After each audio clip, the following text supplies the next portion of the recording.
Choppin' it up with Ramel. Choppin' it up with Ramel. Choppin' it up with Ramel. No notes, straight from the throat. Choppin' it up with Ramel. Choppin' it up with Ramel. Choppin' it up with Ramel. No notes, straight from the throat. Good morning. Happy Monday to all. Welcome to another edition of Chopping It Up with Ramel. No notes, straight from the throat. Listen, this morning is going to be all about the NFL. What a game, what a day yesterday in the NFL. Quite frankly, I'm going to say this. The week before the games was better than yesterday. It was so lopsided. But the performances. Hey, good morning, cuz. How you doing, Emery? Hope you enjoyed the games yesterday.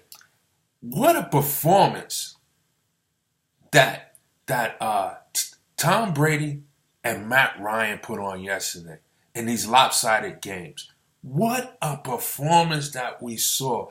Both quarterbacks was near flawless yesterday afternoon, last night. Matt Ryan, if there was any question about Matt Ryan being an MVP, he secured it yesterday going up against another MVP candidate. The Falcons came out the gate yesterday.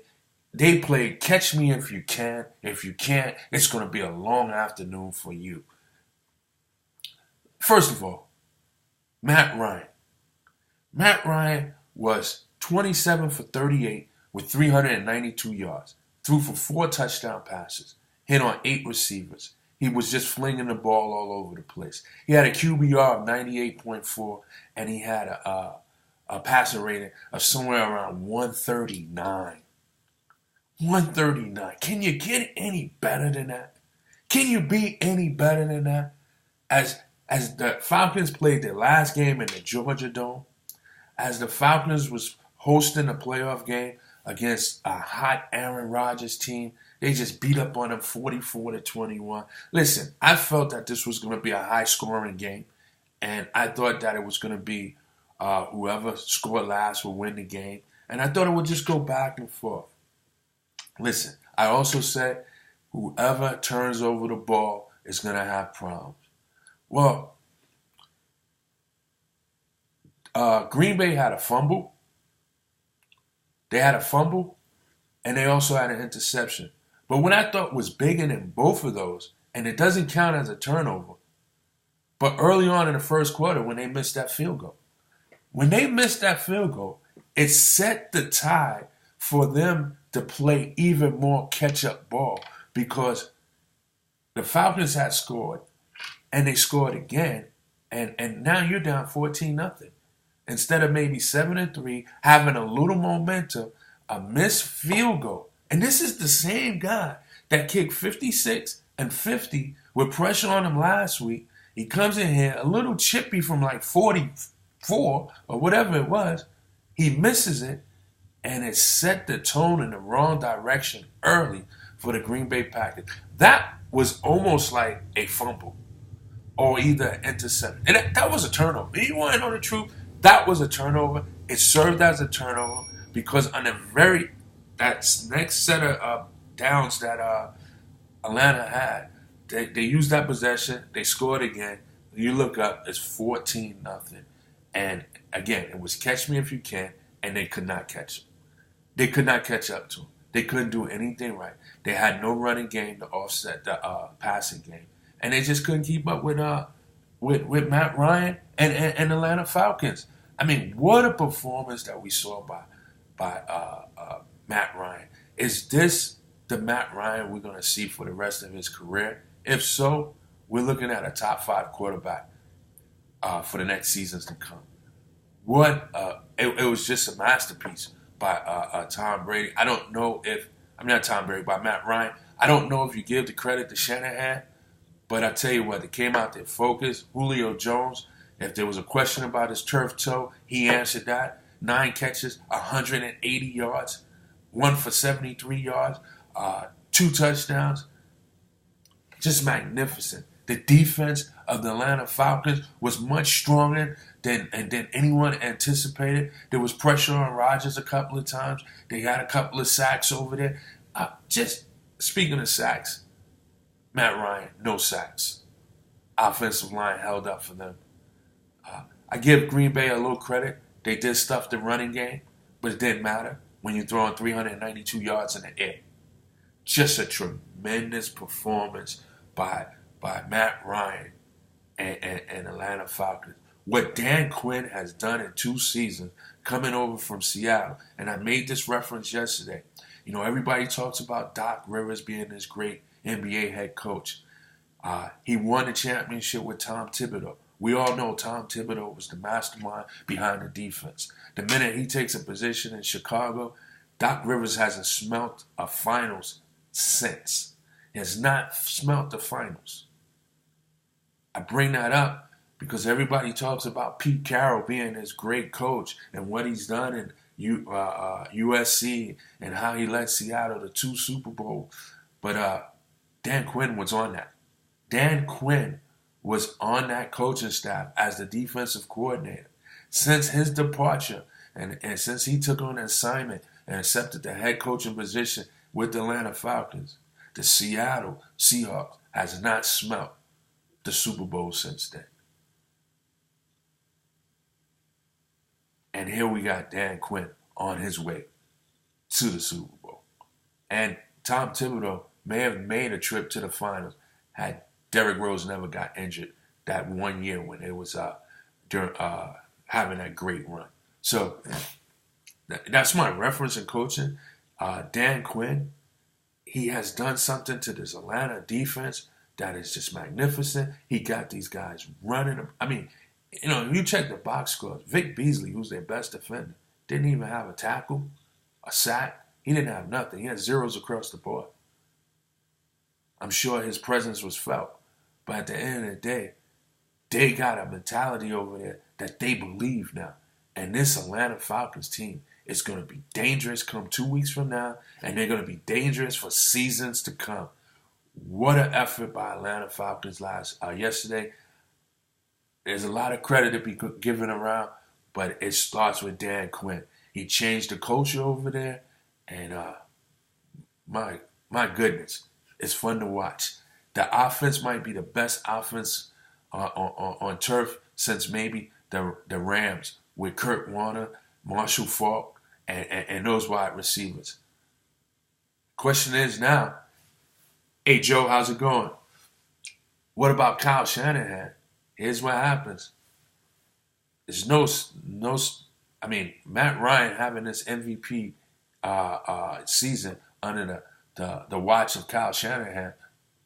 What happens if Kyle accepts that head coaching position in San Francisco the day after the Super Bowl? What does that do for Matt Ryan? Is Matt Ryan seasoned enough to continue with this, or is Kyle Shanahan the reason for it all? Kyle Shanahan has a hand in this. Don't get me wrong. But Matt Ryan and the return of Matty Ice has been a very, very, very good quarterback since he's come into this league. He's done something here in the state of Georgia or the city of Atlanta. It's made individuals forget about Michael Vick. And I'm going to tell you something. I've been around sports all my life.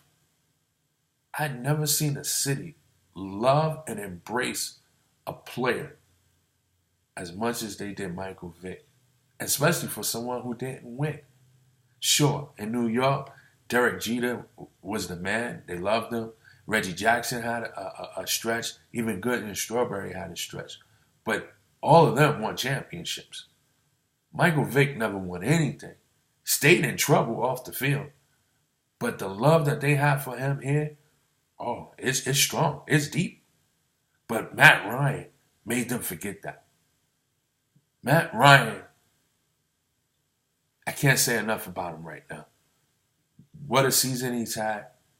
What a tremendous game he's had yesterday. And it's only right that he leads this team and marching to Houston for the Super Bowl 2 weeks from tonight. What a performance.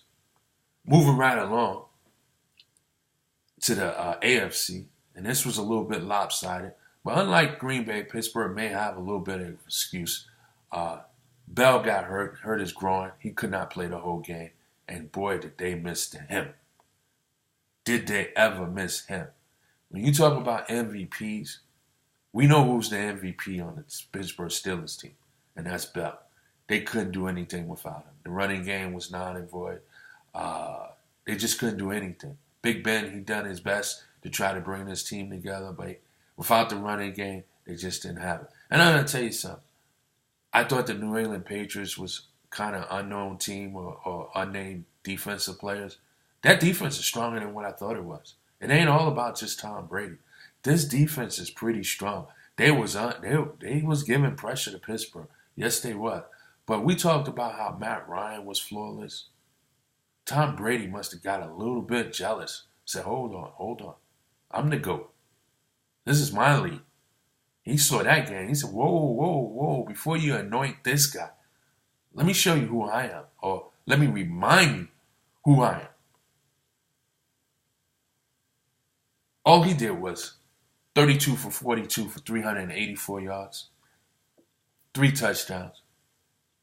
Yeah, he got sacked a couple of times. But at the end of the day, he put the ball where it needed to be put. And he propelled his team to a victory, to a hot Pittsburgh team. Not to mention, Chris Hogan, 9 catches, 180 yards. Edelman, 8 catches, 118 yards. We know who Edelman is. We know who Brady is. Yeah, Brady's possibly the GOAT. I have a question for you. Who is Chris Hogan? I've been asking that for the last couple of days now. Who is Chris Hogan? Well, let me tell you who Chris Hogan is. He's an athlete out of New Jersey that in his high school, he played football and lacrosse. He was good at both sports. He had an opportunity to go to college on a scholarship for either sport. He decided to go to Penn State University to pursue a lacrosse scholarship. He did just that. Played well. He graduated from Penn State, but he had 1 year of eligibility left because of an ankle injury. He decided to go to Monmouth College and play football for 1 year. Wasn't no big star there or anything like that, but somehow he got signed as an undrafted free agent with San Francisco back in 2011. Never even played. I think it was the practice squad. Then he went to Miami, did the same thing. He was on part of Miami's Hard Knocks. During practices, he was always wide open. Reggie Bush named him 7-Eleven. He goes to the Giants camp following year.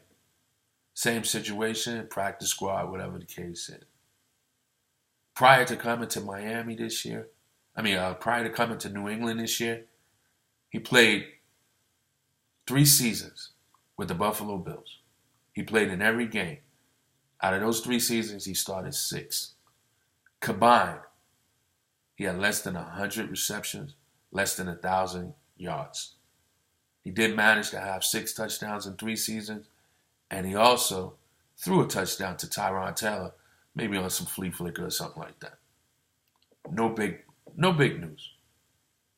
New England decides to take a chance on him, sign him to an offer sheet that Buffalo ultimately does not match. He comes over here, just make big catches. Nothing spectacular, not a Pro Bowl season, but when Brady needs him, he needs him. This is a lacrosse player that pursued a lacrosse scholarship in college. 5 years removed from graduation, maybe 6. He's playing on the biggest stage of his life, the AFC Championship. And this guy has 9 catches for 180 yards. He had the same day as Julio Jones.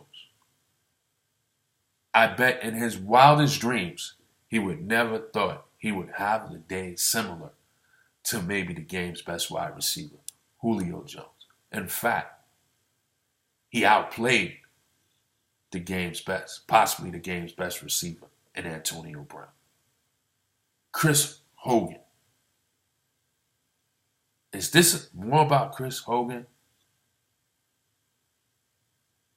Or is this about Belichick? That the next man up mentality will always be successful with this organization.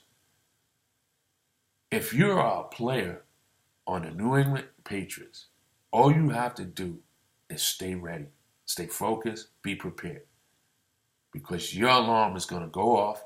You're going to get tapped on the shoulder. Because that next man up mentality over in New England is for real. It is for real. It doesn't matter what position you play. When your name is called, you're up. And there's just as much confidence in you as it is in Brady. Phenomenal job over there. A story like this with Chris Hogan only happens in New England. It only happens in New England. The only other story that comes close to that is maybe St. Louis taking a chance on Kurt Warner. If I remember correctly, he was packing groceries. Just phenomenal. A phenomenal find, a phenomenal story, and what an ending to it. And it's still going on. And it's still going on. Shout out to Steve Skipper this morning. How you doing? He says that, yeah, Ben was off. Bell was injured. Yeah, we've learned who's the real MVP on Pittsburgh. It's not Ben Roethlisberger. It's Bell. Because without Bell, they didn't even have an opportunity. None whatsoever. Maybe they'd have been better off if Bell didn't play. They would have had a game plan, strategy. But the fact that he got hurt, it disrupted anything that they had. Anything that they had. The passing game couldn't get on track like it wanted to. It was D'Angelo Williams. He just couldn't fill in for Bell adequately enough. But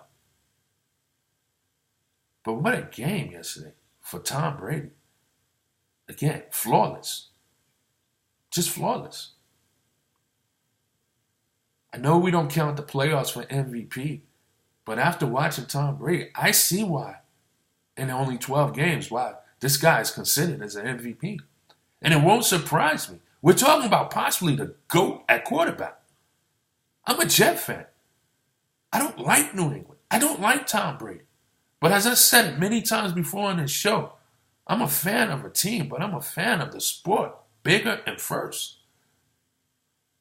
Game recognized game. And although this is no note straight from the throat, it's also keep it real, and that's the deal. And the real is that Tom Brady just may be the GOAT. When you're throwing to receivers like Chris Hogan for 9 passes, 180 yards, a lacrosse player, Edelman. And the thing about it is, these players, when they leave the New England Patriots, they're done. They're done. You don't hear anything more from them.